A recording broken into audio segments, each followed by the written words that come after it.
Hey, my name is Jamie Ayer, and in this lesson, I'm going to show you how to use voice leading to connect your chords when playing the blues. Alright, so what is voice leading? Well, voice leading refers to the way each voice in a chord moves when we move from one chord to the next. When we use good voice leading, it helps our chord voicings become more melodic and more connected. So we're going to look at a standard 12-bar blues in the key of A.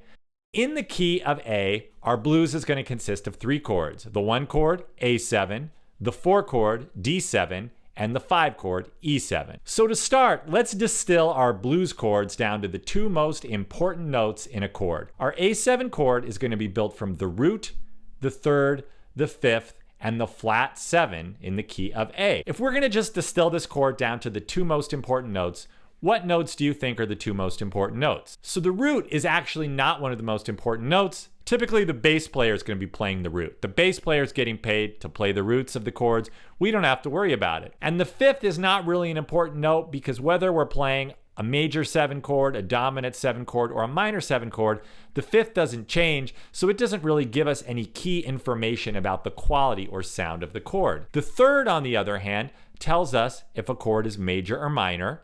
And the 7th tells us if a chord is a major 7 or a flatted 7, like in a dominant 7 or minor 7 chord.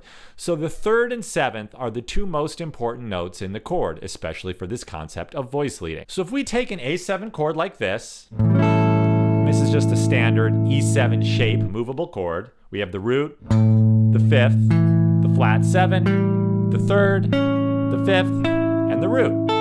We're just going to distill it down to the 3rd and 7th. So we'll just play this little two-note cluster. That gives us G, the flat 7, and C sharp, the 3rd. So if we wanted to go to our 4 chord of the blues, well, our 4 chord is D7. And if we want to distill it down to the most important notes, we're going to find the 3rd, which is F sharp, and the flatted 7, which is C. So here's the cool trick. You can move an A7 to a D7 just by moving one fret. Because our A7, this is the flat 7 and the 3. And if we move this shape down a half step or down one fret, we get the 3rd and the flat 7 of D7. So our voices just switch places. The flat 7 and the 3 of A7 and the 3 and the flat 7 of D7. So now to get from A to D, just move a half step. So if we know that this is A7 and this is D7, D and E are only a whole step or 2 frets apart, we can take this D7 shape, move it up a whole step or 2 frets. That gives us our E7, the 3rd, G sharp, and the flat 7, D. This means we can play all 3 chords in a blues in the span of 3 frets. We have our 1 chord. If we go down a half step or down a fret, we'll have the 4 chord. And if we go up a half step or up 1 fret from our 1 chord, we have the 5 chord, E7. So we can play through an entire blues. And even though I'm not going to be playing any roots, just 3rds and 7ths of each chord, listen and see if you can hear the blues progression. Check it out.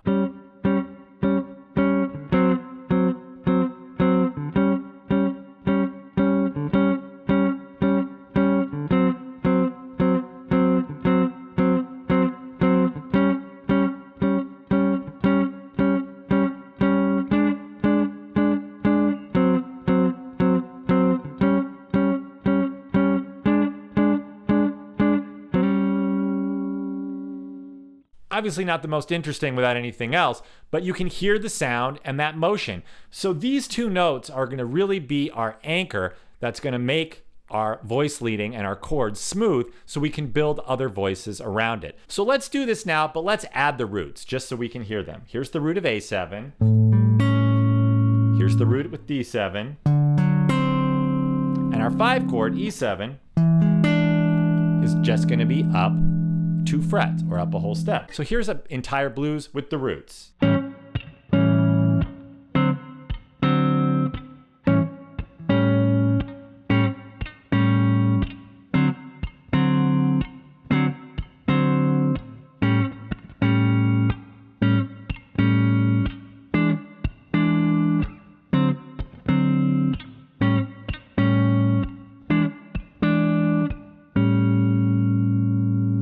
remember I said the bass player is going to be playing the root, so let's see if we can build voices on top of our voice leading cluster. Let's add a note on the second string. So for our A7, we could add the fifth. And that moves nicely to a D9. The 3, the flat 7, and the 9. We could add the 13th to our A7. That gives us A13. And then for our 5 chord, there's E9, 4 chord is D9, and then an A13, or maybe just an A7 with the 5th on top. So we can find these notes on the next string up and add it to our little 2-note voice leading cluster. We could also add notes on the top strings. So let's play that A7. Now we have an A7, the flat 7, the 3, the 5, and the root, which connects nicely to a D9.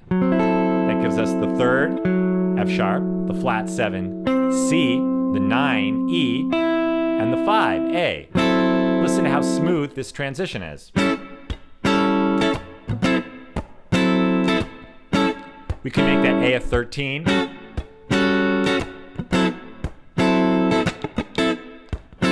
that A13. We could even take the pinky and add a 9 on top of that A13. Just some different colors.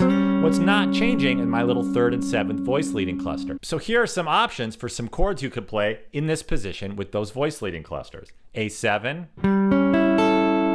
A13, A13 with the 9th on top, or an A9 without the 13.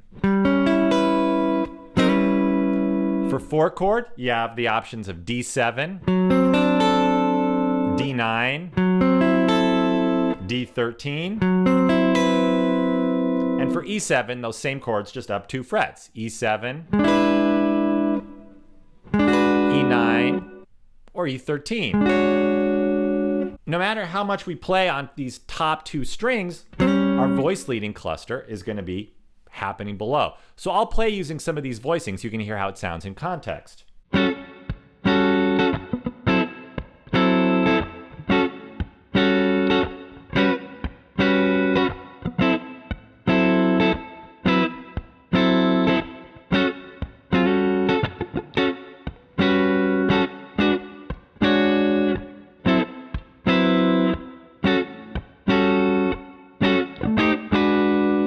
There, I just did a little half-step slide, F9 into the E9. So I was able to add all these additional notes and colors, but this was going on underneath the entire time. Now here's the really crazy thing, and I remember when I was first studying guitar and I figured this out, it really opened up a lot of avenues for me. This relationship of the 1 chord down a half step for the 4 chord, and the 1 chord up a half step for the 5 chord actually exists in another place on the neck. So remember we talked about the order of the 3rds and 7ths. Our 1 chord is the flat 7 and the 3, and our 4 and 5 chord is the 3 and the flat 7. Well, what if we swap those? We can actually play this same blues with the same relationship in another place on the neck, just up here. And it's even going to be on the same string set. So we can play an A7 like this. So now we have the 3rd, C sharp, at the bottom, and the flat 7 G on the top of our 2-note voice leading cluster. So here we have G and C sharp. If we just take this shape, move it to the 11th fret, we have C sharp and G. The voices just switch. That means, you guessed it, our 4 chord is just going to be a half step below. Now we have C, the flat 7, and F sharp, the 3rd. Whereas down here, we had the 3rd and the flat 7. So we have our 1 chord, our 4 chord, back to our 1 chord. Now the 5 chord is just going to be a half step or 1 fret above the 1 chord. There's our flat 7 D and our 3rd G sharp. So remember here we had G sharp at the bottom, D on top. Here we have D at the bottom and G sharp on the top. They've just switched. So we can play that whole blues once again, same string set spanning 3 frets. So in this shape, the root of the 1 chord was on the 6th string, and the root of the 4 and the 5 was on the 5th string. So that just swaps as well. So now the root of the 1 chord is on the 5th string, and the root of the 4 chord and the 5 chord on the 6th string.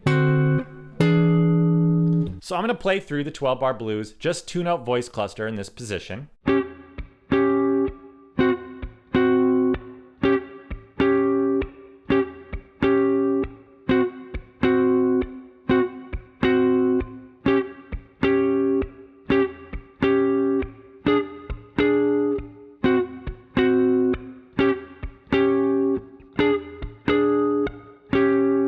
So it's the exact same relationship as down here. And the most important thing to recognize is how this little voice leading cluster is moving with those chords. And you're just adding those top notes for flavor. By utilizing these voice leading clusters, you'll be able to play the key notes, the third and the seventh, and add whatever colors you'd like on top.